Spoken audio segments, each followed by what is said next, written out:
So what y'all doing? Y'all all right? Welcome to Thailand, baby.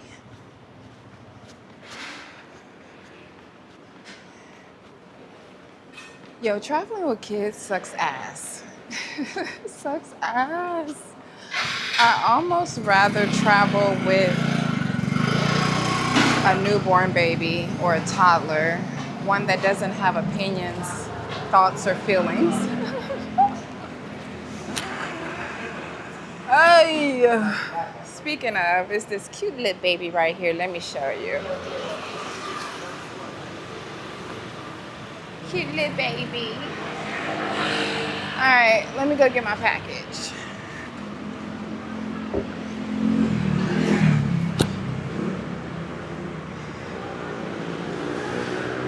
Uh, they're open.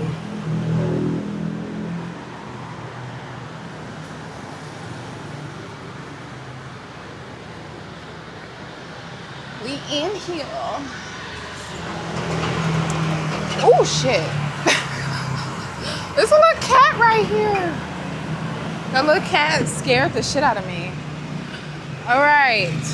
I got my medicine and now it's about to be a good night. I gotta wake up at, I think, like 5 o'clock in the morning to work. So let me take my ass back to the house. But this is the first night on our border run from Vietnam to Bangkok. And when I arrived, I was like, yo, I love Thailand. Well, I love Bangkok. Pattaya is hit or miss. But I love the people. I love the energy. I think everybody should come to Thailand at least once in their lives and try to come for at least 2 weeks to a month, at least. I'm gonna show you some more in the morning. But right now, let me give you a quick tour of our Airbnb. So we're located at the end of a street and this is their shrine for the block. And here's our Airbnb. It's about 4 stories high. That's us. So, let me show you. Very secure.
What's up? Welcome to Rooted in Roaming. I just got back from Bangkok, Thailand, and I am so excited to tell you how it went. I left March 1st of 2026 and I got back to Vietnam March 12th of 2026.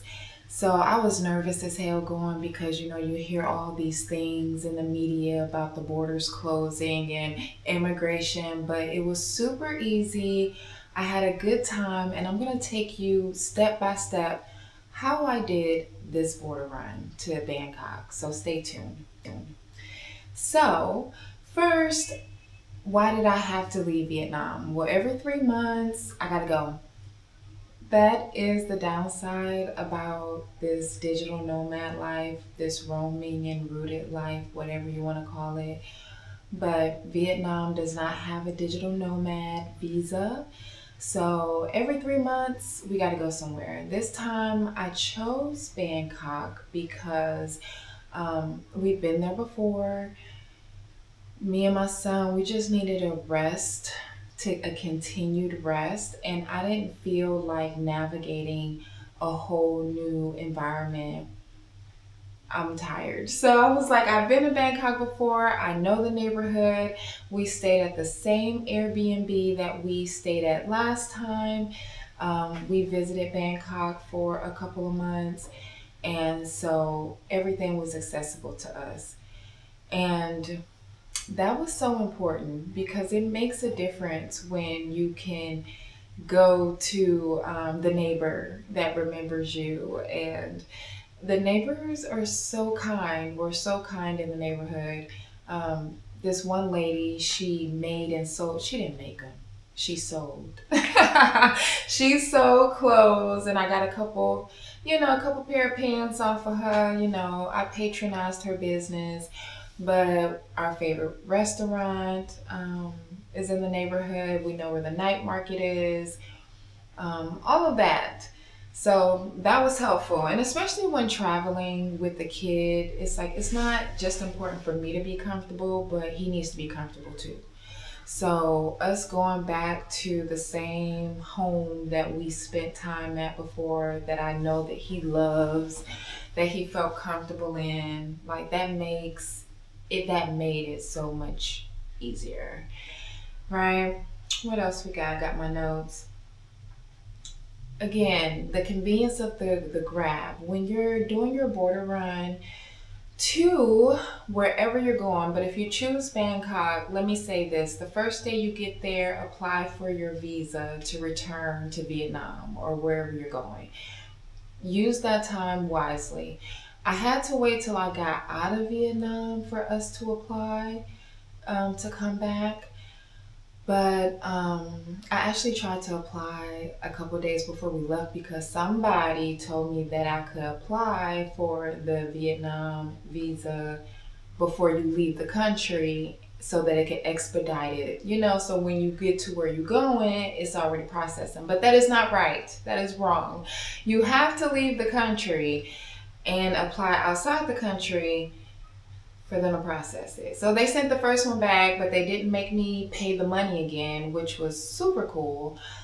So the first night we got to Bangkok, I just resubmitted our applications, and 5 days later, our visa was ready. So I resubmitted them on Monday morning, and by Thursday evening or Friday morning, no, it was like Friday afternoon, evening, is when I got the email that they were approved. But I had already extended our Airbnb. We were only supposed to stay there for 7 days, but we wound up staying 12 days because, again, slow travel. It's not about how fast you can get there. It's about how do you feel when you get there. And so my son is still homeschooling online. So I'm like, I need to make sure he's getting his rest and some stability. I was still seeing clients and working. So we can't just be hopping every couple days. We need time. We need time. And so that worked out. The weather was hot as hell. The weather was so hot. And you know what makes it worse is because the air quality sucks in Bangkok. Like, yo, The first time that I was in Bangkok was like October through December 2025. The air quality wasn't that bad. Like it was a little bad. It was. I'm not even gonna front. But I was like, okay, it ain't that bad. But this time, y'all, I got a headache. Like, and I'm not a headachy type of person. I never get headaches. But this time in Bangkok, after a week, I had a headache for about 3 days. That after a couple days, I was like, let me go to the pharmacy and just take care of that. But that was abnormal for me. I never get headaches. But that's just a warning. The air quality in Bangkok is bad. How can I describe it? It makes your mouth dry. The air stinks. It feels like you're suffocating. You can feel that the quality of the air that you're inhaling is poor, is toxic, right? It's toxic. That's a better word. Like you can feel yourself breathing in toxic air. And so that definitely gave me a headache. But I stayed indoors a lot or, ran my quick errands. Again, it was a restful time. I didn't do any tour stuff. Well, this is what I did do. I was like, let's make the most out of this trip to Bangkok.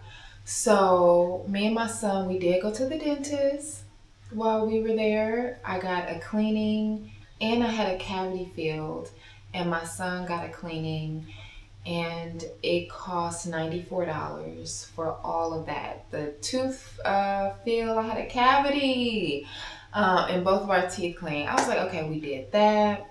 I got this like this spa treatment, this facial rejuvenation thing, some cosmetic stuff. I got that done. I got like a detox IV done, and that kind of made me sick. Like, I'm not even gonna lie. So I was like, while I'm there, let's do all the things that are affordable that I never get to do, like spa treatments or whatever, healthcare. So the dentist went great, but I went to this like med spa thing, and I was like, oh, they have IVs.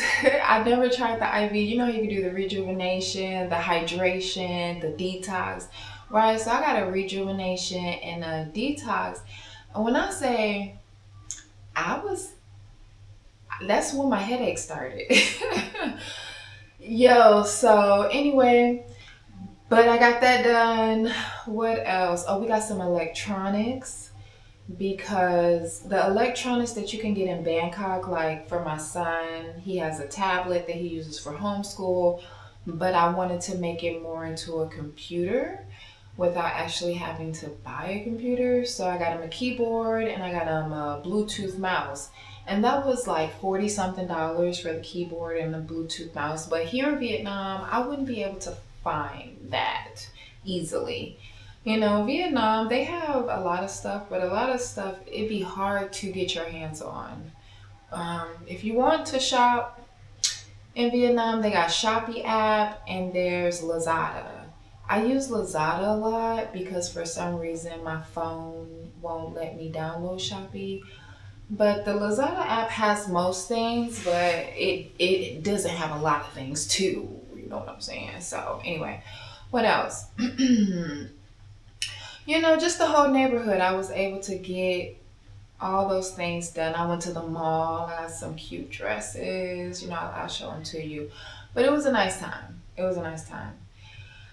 But it was just hot, and we didn't do too much. So expenses. Border runs are expensive.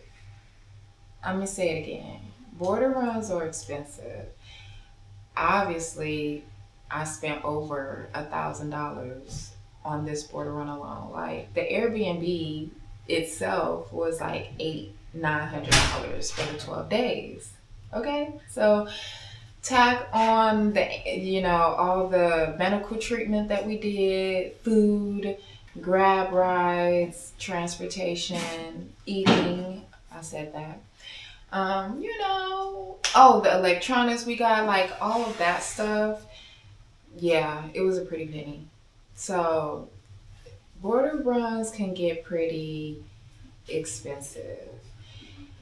And that is the downside.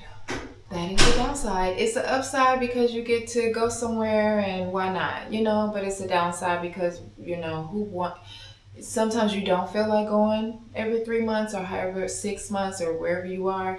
But, and then you got to spend that bread. You got to spend that money. Yeah. I could have did something else with that. But it is what it is. What else?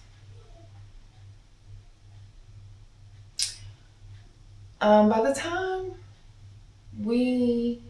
I suggest that you stay somewhere until you're ready to go. So, like I said, originally we were going to stay in Bangkok for 7-8 days for a week. But then we did the slow travel. But by the time the 12 days was up, we were so ready to come back to our home in Vietnam.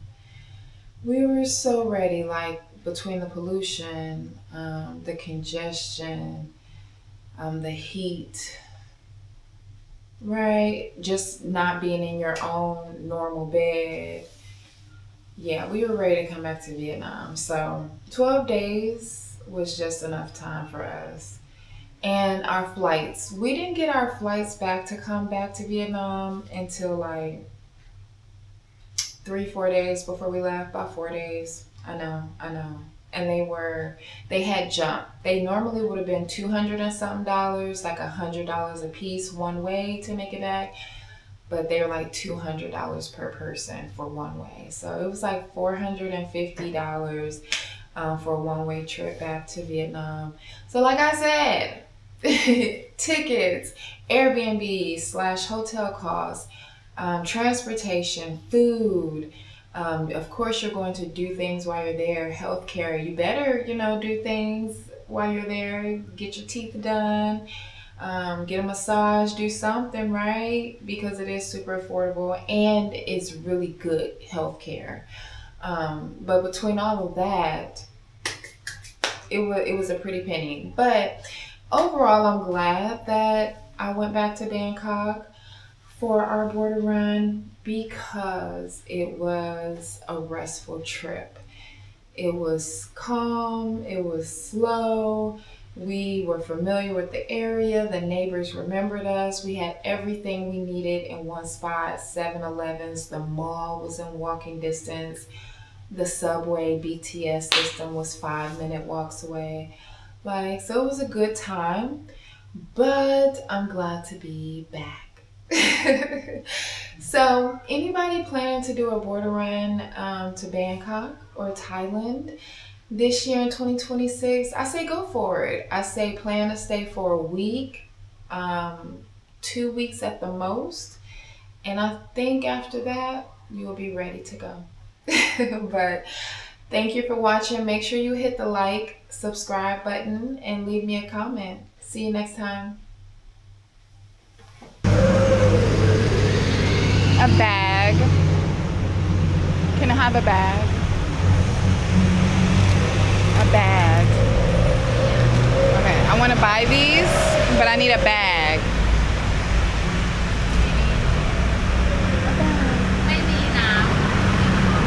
You're not selling them? Okay, I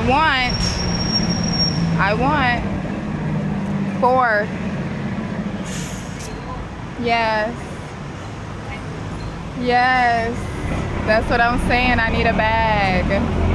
Yes. Okay, these are some big juicy apples. Get some for Sai.